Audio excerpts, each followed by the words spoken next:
Hello, this is the Edible Valley podcast. I am co-host William Stringer. And I'm Chef Jonathan Frazier. So grab your napkin and pull up a chair because we're about to embark on a flavorful journey through the ins and outs of tipping in the restaurant world. Rin din din din din din din din din din. That was a spinning wheel, by the way.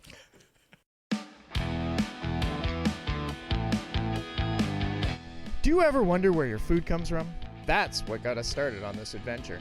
In each episode, we ask experts to weigh in on the food topics that matter to you, from growers to producers to chefs. And I challenge John, Darren, and you to learn more about your food and the stories behind it. From our hub on Vancouver Island in the beautiful Comox Valley, join us as we explore our Edible Valley.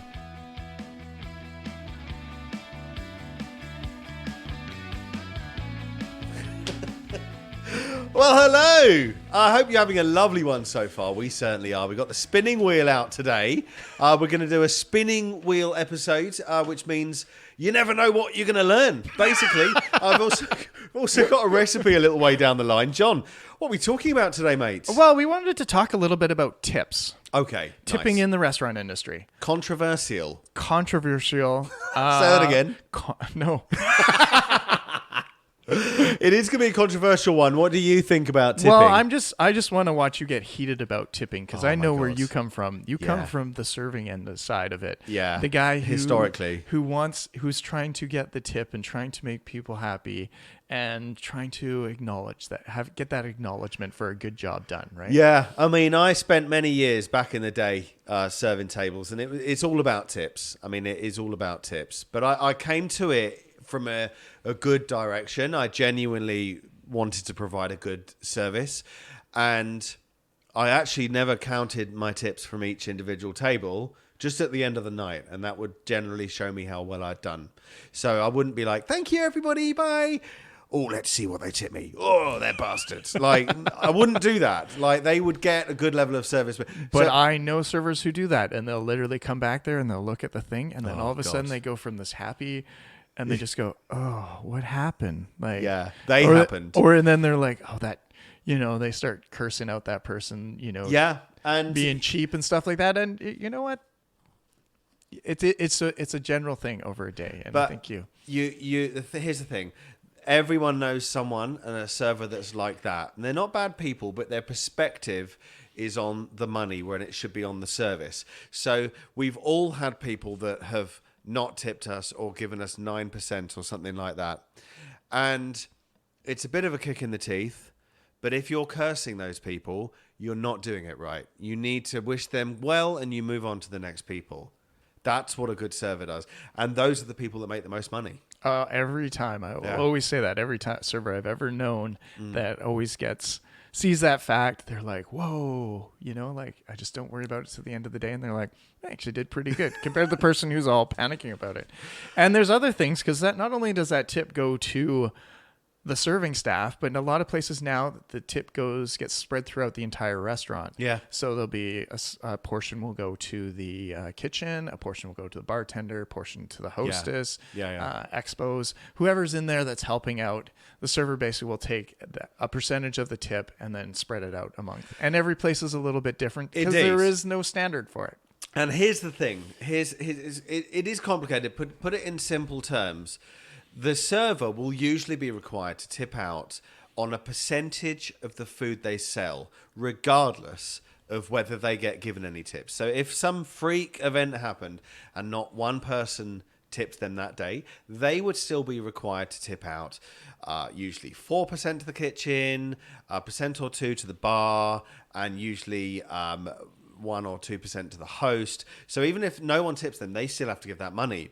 And what that means for the server is if the times are really, really good, if everyone's tipping them 25%, well, before they even do anything, they have to tip out 8%. Right. That's the kitchen, the host, all to 8%.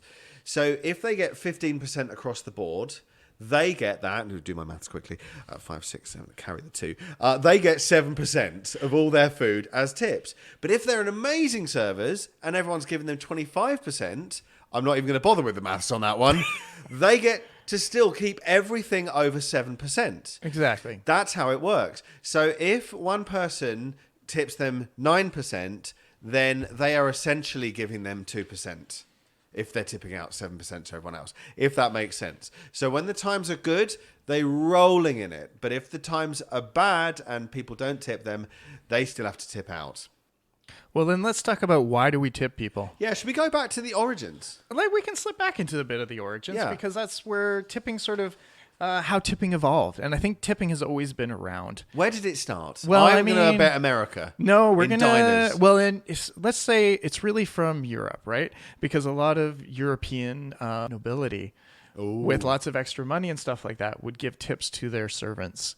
Well, they do say, there's an old saying in the UK, that America is the Europe of North America.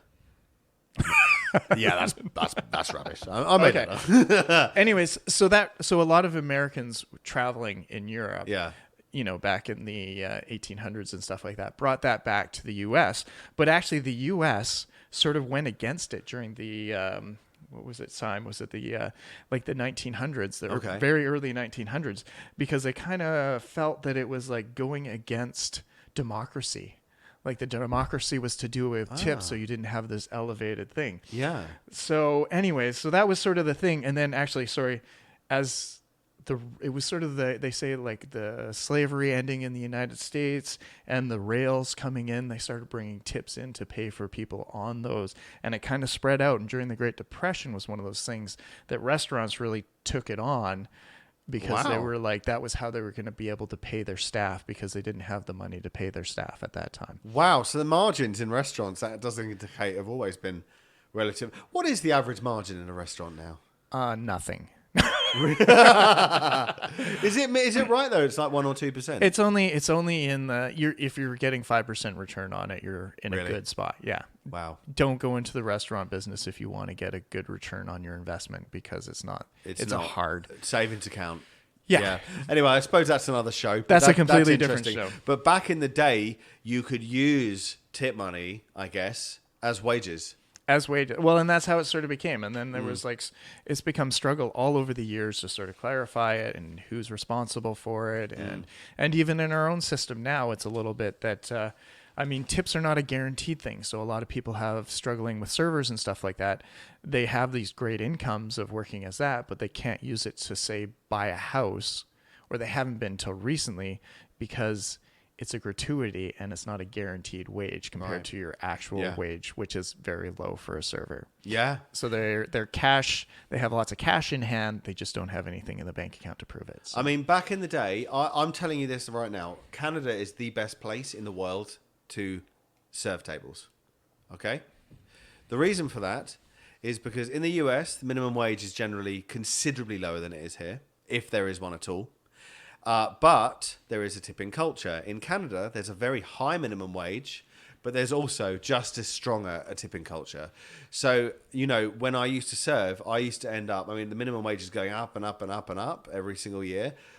By the end, I was getting a great pay packet and great tips. Mm-hmm. And I was rolling in it, actually. Yeah. Yeah. And then a lot of that stuff now became part of your paycheck. So like the kitchen staff and all that, because it's done through the management. Yeah. A lot of places are including that tip onto your paycheck. Yeah. So then it is actually governed.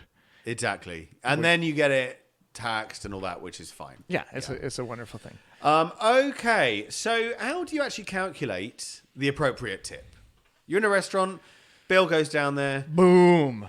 I don't know. Casey, your server, puts the bill down. She said, I'll be back in 5 minutes. Right. It's $104. What do you do? Well, you couldn't round it to $100 yet. No, I know. Yeah. I saw 100 and then I thought, you know what? Let's throw an extra stick in with another $4. Well, and let's get real. It's all on a percentage system, right? And it's funny. I feel like the standards are changing. Okay. I don't know if you've noticed this too, but in the old days, you had 10%, which was like, oh wait, there's no tip, which means it was awful. Yeah. I hated this. Yeah. You screwed up. I've had that happen 4 times in North America. Is no tip? No tip. You have really effed off the customer. Yeah. Yeah. And the next one that's just a little bit up from that is spare change. Oh. Yeah. In the UK, I'm going to try and keep these stories short. We still have coppers, 2p and 1p coins. And there's less of a tipping culture. It's still a very strong. I mean, it would be a big part of my wage packet, but it is more common for people not to tip you. Probably 10% of the time, whereas here it's like a fraction of 1%. And you could tell they're like, oh, the tip. And then they just kind of empty their purse out onto the table, and there's this massive mound of money, predominantly copper coloured. I used to look at it and think, do you think I'm looking at it and going, wow, that's physically a large pile of money. That must be a lot. That must be a very good tip because I've measured it and it's a mound that's 3 inches high. Right. Thank you very much. No, it's not a note and it's not gold for a pound coin. Right. So, and I would laugh. I mean, coppers is an insult. Yeah. Coppers is an insult. It's a little bit of a slap in the face. Yeah, it's like saying, this is a lot for you. Yeah. And so do not put copper. I mean, there's no coppers here anymore, so but, don't do coppers. But you have to admit, too, in some cultures, and so this is where you don't have to take it as a complete insult, but sometimes people just round up, you know? So it's all a cultural thing.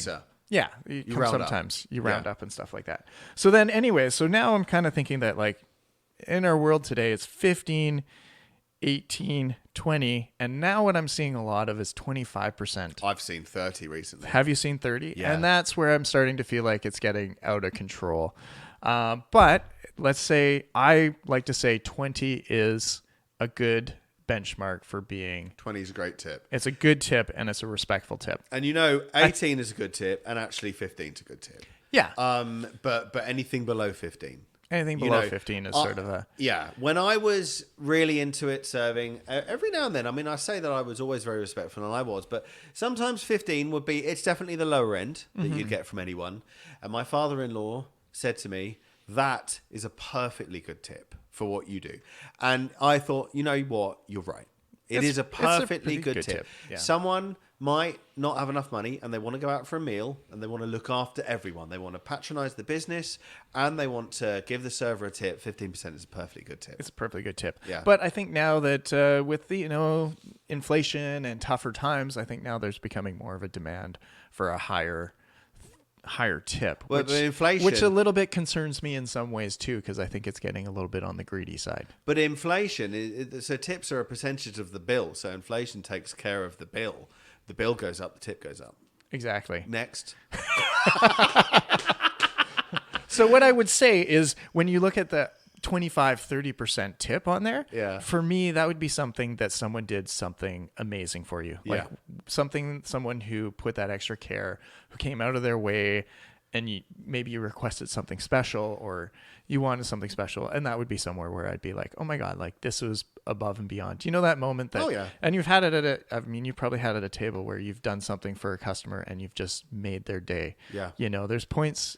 I'll tell you what, and I promise you I wasn't going to go into too many, and I was lying. I am going to go into the story. I know you were. Right. So there was a nationality of people that in River Cottage, where I worked as a server and managed for many years in the UK, and I'm not going to say the nationality, Australian. What? They would never tip, and I have no idea why, because they always do here. I just assumed in Australia, because they don't tip, they didn't think to in the UK. But for some reason... Australians don't tip in the UK, but they do in Canada. Can I tell you my canoe joke? Go. I'm going to throw this in as a Australian, but what's the difference between an Australian and a canoe? Go on. A canoe tips. Think about that. It was you winking that distracted me. I'm sorry. I apologize to Australians right now. No, you can use that for anyone. So. They didn't mean it in a bad way. I know that. Yeah, I know that. They probably just didn't know, because I know that when I was hosting, if you'd have Australian visitors, they were amazing people to be around and to serve, but you knew you weren't getting a tip. Right. And so you would always put them in someone else's section. And so there was one set of people, the kid was going absolutely mental because we didn't sell Coca-Cola. So I actually I left the restaurant and went to the sweet shop next door and bought a can of Pepsi or Coca-Cola or whatever, and then just put it on the table. I said, there you go. And they were like, oh, thank you so much. Nothing. Oh. They didn't even compensate me for the can of Pepsi. Oh. I was like, what do you have to do? But that's a karma thing. You did a good thing, Will. I did a good thing. And here's the thing. They didn't know to tip. They didn't think it was. It's not in Australia, and they just think it's a North American thing. I'm just saying, I don't want to start beef with any Australian. I'm just telling you the facts. Well, and Big Neighbours fan here. I love, and Home and Away. I love Australia. But then also Australia has a bit of a different system because they actually have a higher pay. They do. For a lot of their and they don't tip. For their industry, and they don't. Yeah. And if they tip, they round up, and that's about it. Have you been to Australia? I have not. No, neither have I. It's on my list. Why are we talking about this? If we're in Australia. Yeah. Because we surfed enough Australians, I guess. That's true. But here they're wonderful. Here they're great. Oh, no, that's great. I would never...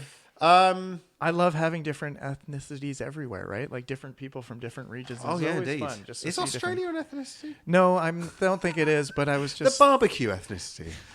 The old shrimp on the barbecue. Yes, shrimp on the... right, now let's... we've got a lot to get through. So, pre-tax totals. Tipping and tax. I'll be honest, I don't... I just look at the total and I tip. We're on to do's and don'ts of tipping, right? Yeah.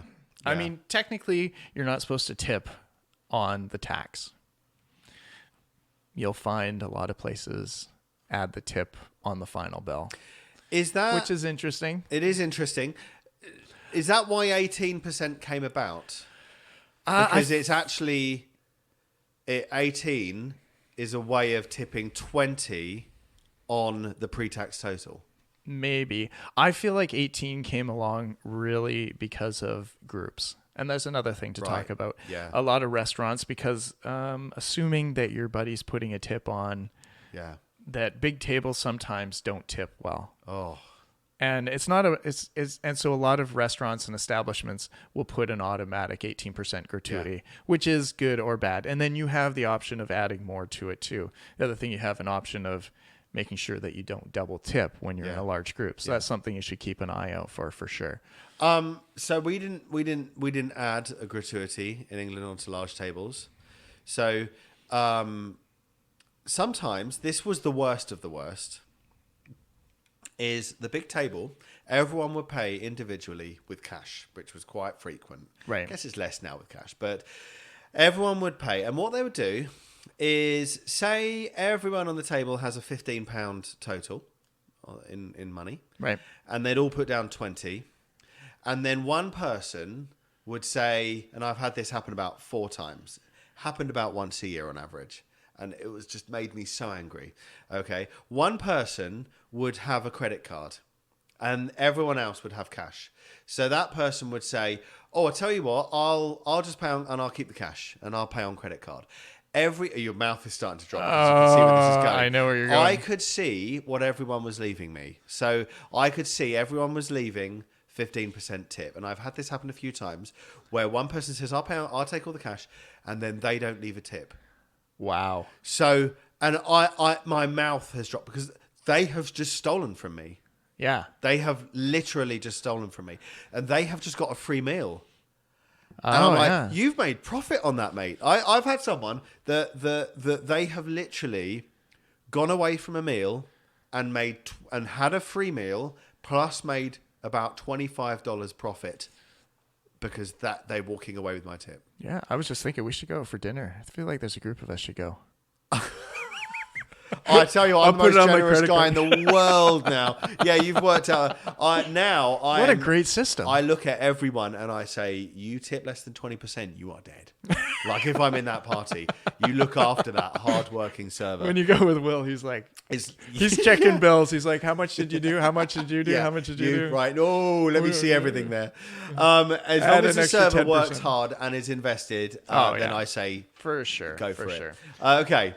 How about tipping on do's and don'ts? Tipping on takeout orders.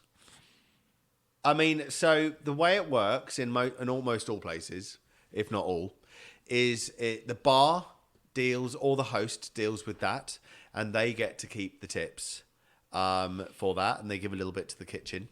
Right. And so it is accepted that on takeout orders the tip is less.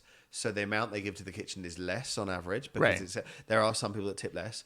But if here's the situation. If you don't tip on takeaway, the chances are the person that's serving you is going to have to still tip out on your food to the kitchen because it works by sales. Right. Now, that's not your fault. If you don't believe you should tip on takeaway because you don't believe you're receiving service, that's fine. I'm not quibbling with that. But do know that the chances are, for example, if you buy a $20 meal and you don't tip, that hourly worker probably has to tip $1 to $2 on your food. Right. So actually you've cost them Right. a wage.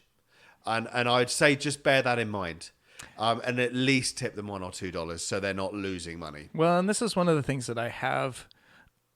It's a little bit of an issue, and I'm trying to navigate it as best as I can because the serving industry is changing a lot. And so a lot of establishments are going to a counter service Right, yep.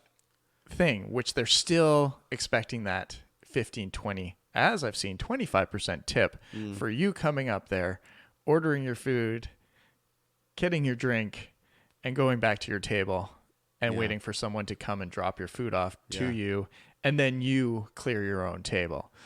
So it's one of those ones I'm like, that's a 10% tip.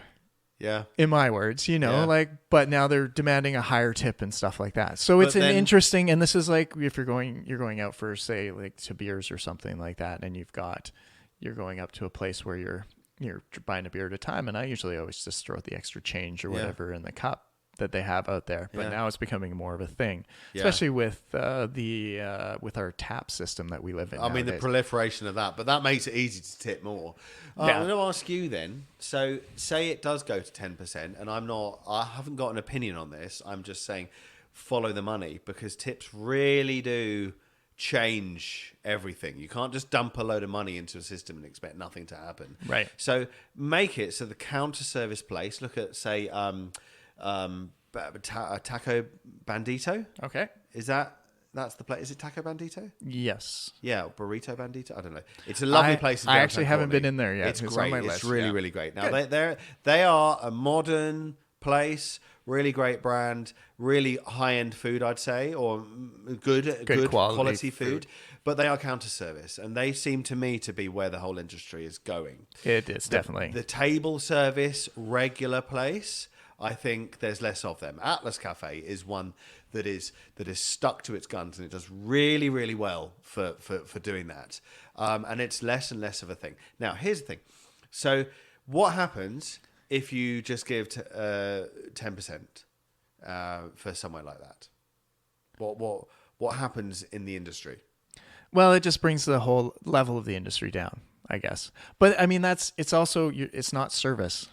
Yeah, but what I'm saying. But I mean, that means like when I go into a place like, as you're saying, Atlas Cafe, where Yeah. someone actually comes to the table and Yeah. brings my stuff to me, that's where I'm looking for a higher gratuity. What I'm saying is the person in Taco Bandito, if they are getting 10%, they're not going to want to work in Taco Bandito.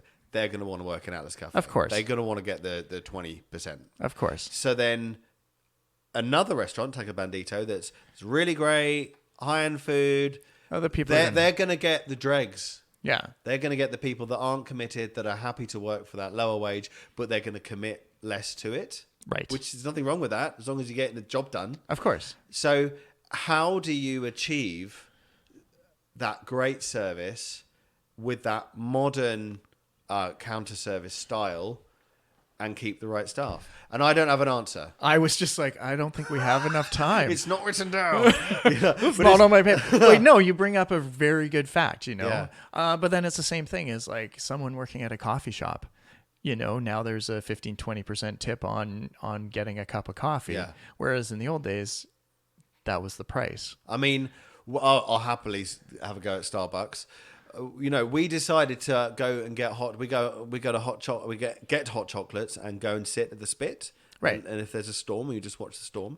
And we said, let's go to Starbucks because level up from Tim Hortons, where we usually go. Okay. And with tip, it was about. I want to say it was about $11 or more Right. that we paid. Whereas Tim Hortons is a $5 for two. Right. I'm not going to, I mean, don't get me wrong, you're not going to get to know the person serving you. They're not going to be on your Christmas card list. You know, they're going to chuck it and say thank you very much and be perfectly polite, but that's it. And it's like, wow, that tip, the fact that you tip brings a higher level. I'm not going to go to Starbucks and not tip them. If they ask me to tip them, I'm usually going to tip them. Yeah. So I'm just not going to go there. Yeah. Because I don't want to tip on a hot chocolate. I'd rather just get a less good hot chocolate and go to Tim's and not feel like a bastard. Of course. Can I swear? Sorry. Yeah. Anyway, let's continue. You're definitely, I mean, you're hitting the mark you're hitting that mark. It's a huge issue that we go into, and then what is the pay rate supposed to be with? So, but today we're talking about trying to justify why we're tipping people. So yes, indeed. One thing we also didn't tip about, I know we did a bunch of do's and don'ts and tipping on that, and but the one thing we didn't talk about is tip pooling. Right. Okay. Yeah. Because a lot of establishments do that too, as well, right? Yeah. Which is it's an interesting one, and this is more service restaurant, and actually this is probably even the tip counter people. So everyone in that counter, and they usually will probably either do it by the day or by the hours worked. You know, they'll take that pot of all the money they collect and then split it amongst the staff. Yeah. Now that's the way they do it in locals, isn't it? Yes. Yeah. Yeah. So all of our servers get paid the same amount, and that's why all of their tips goes into one big pot. At the end of the day, the lead server will split that pot up, and then everyone will get their cut of it and go home. So, and it makes for a nice system. It's one of those ones that you have to work with people you trust. There's pros and cons of both of it. The pros on everyone's equal, everyone gets the same amount. Yeah. The cons are if you have someone who doesn't want to put in a full day's work and is gonna slack off, they're not gonna get it. It's a little bit like a microcosm of society, where someone's saying you're not working and you're getting social assistance, and for some reason you don't deserve it. And look, whether they do or don't, people in that situation feel that they have the right to say you're not. Everyone becomes a job appraiser. Yeah. But on the other hand, everyone's working towards the same goal. And trying to bring the best towards their customers. Whereas on the flip side, I've worked in other places that don't have that servers are. They keep their own table tips, and I find there's fighting amongst servers for specific tables. Then it's all about rules. I mean, like, I hope we're not out of line, but that's what Atlas do. Yeah. But it is spread amongst the kitchen, the bar, the host. Like, the money is going around, but the servers keep their own individual tips and don't tip. share it with another server. Yeah. Now, what's important, and this is what the Atlas do in this situation, is governing it and making sure it's fair. Yeah. And they're very good at that. They always have a host that knows, make sure everyone is being treated fairly, everyone's being given tables in order, and there's no one being given preferential treatment. And if you do that, that system can work perfectly fine. But if there's someone that's hosting that's secretly getting a little $20 note at the end of every shift, undocumented. Yeah. To, wink, wink, nudge, nudge. It can change up the system really quick. Yeah, and you yeah, can get that little, they're like, that's my table. No, that's my table. Yeah. And then there's that competition or if someone helps you out on a table. Yeah. And then they get a huge tip on it. Yeah. And they get nothing out of it, then there's another issue right there. Yeah. So. And with that situation, it's true, again, they govern it really well in somewhere like Atlas Cafe. They govern it very well by just, the people that help you out and you help them out back. Exactly. And actually, everyone runs each other's food. Everyone, it does work very well as a team, but you do have to work very well to foster a team mentality in that situation. So there's pros and cons to both, but just one option to work on there. So well, I think we've nailed everything today. Well, I feel ready to. We just do another podcast. We'll just roll into another one. Yeah. Oh, spinning wheel. We didn't do the spinning wheel. All right, come on. What can we do the spinning wheel for? The recipe of today. Oh, okay. Well, we don't really have a spinning a wheel because I just have one recipe. Pretend there's 5 recipes. There's 5 recipes. All right, ready? Ready to spin wheel? And you just tell me the one. There's only one. One. All right, yeah. Right. But there's 5 recipes, isn't there? Yeah, there's Right, spin the wheel. Go on, you spin it. Right, what's the recipe? What one have you landed at? Well, here's the thing is I was down at the farmer's market this weekend. Yep. It's cold. They finally moved indoors. It was wonderful. Had a great experience. Got to see a bunch of people. And I picked up some Kalette. Kalette? Yes, which is, Kalette is I know, from our beautiful brassica family.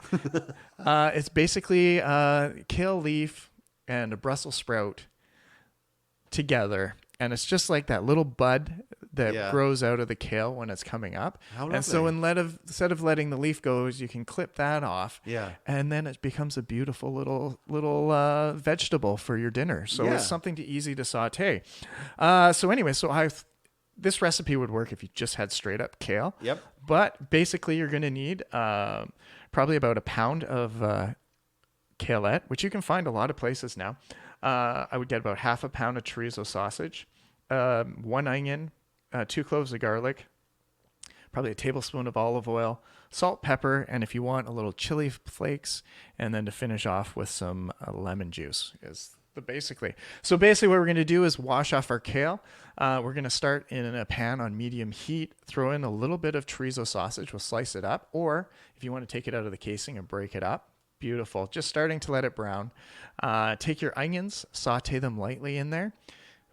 And add your garlic just as your onions start to get a little bit of color. This is mouth-watering. Just as this is when you're at the part. So then you're going to throw in your kale, and we're just going to slowly start mixing these kaleettes in there and just let them cook in a little bit of thing. You could put a little bit of lid on them just to let some of that steam get in there and just get them a little bit more tender. And then you're going to season with salt and pepper and a little bit of chili flakes on top. Remove. Plate it. Goes beautifully with mashed potatoes. Oh, that sounds gorgeous. Maybe some rice. And then whatever protein you want, whether it's a nice chicken breast or a pork chop, either way. Or, I would even be all over this with like a nice braised piece of short rib or something like that. Would be amazing. Now, if you like the sound of that recipe, it's going to be on our Facebook page. We're actually going to go live after this show to do that recipe on there. So feel free to check it out, the Edible Valley podcast on Facebook. And if you have any questions or you want to have a great tipping story for us, maybe we can read it out on the next episode. Yeah, we'd love to do that. Come on, get in touch. Get in touch with us, and you can email us at theedibleValley@gmail.com. And just last thing for this recipe, if you want to mix it up, mushrooms would be beautiful in there. Maybe some cherry tomatoes, bell peppers. Can't beat it. Job done. All right. Well, Jonathan, thank you very much for your tipping insight. I don't know why I said that. Do you want to thank me for my tipping insight? I love all your stories and how excited you get about tipping. Because all my bitterness. All right. Well, thank you very much. That was the Edible Valley podcast. We talked about tipping. Can't wait to see you again next week. All right. Thanks for listening. Have a good one. Cheers. And that wraps up another episode of the Edible Valley podcast. Thanks for tuning in, and a special thanks goes to the local businesses that help support our podcast. They make it possible for us to showcase your local food community. We'd love you to follow us on your preferred social media at Edible Valley, where you can check out our blog, find recipes and tips, behind the scenes, and of course keep a lookout for where we are going to turn up next in your Edible Valley.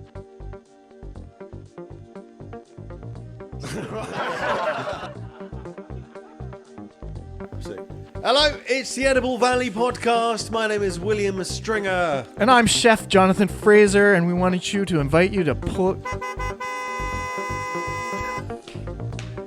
I had something I was going to read it, and I totally... Okay.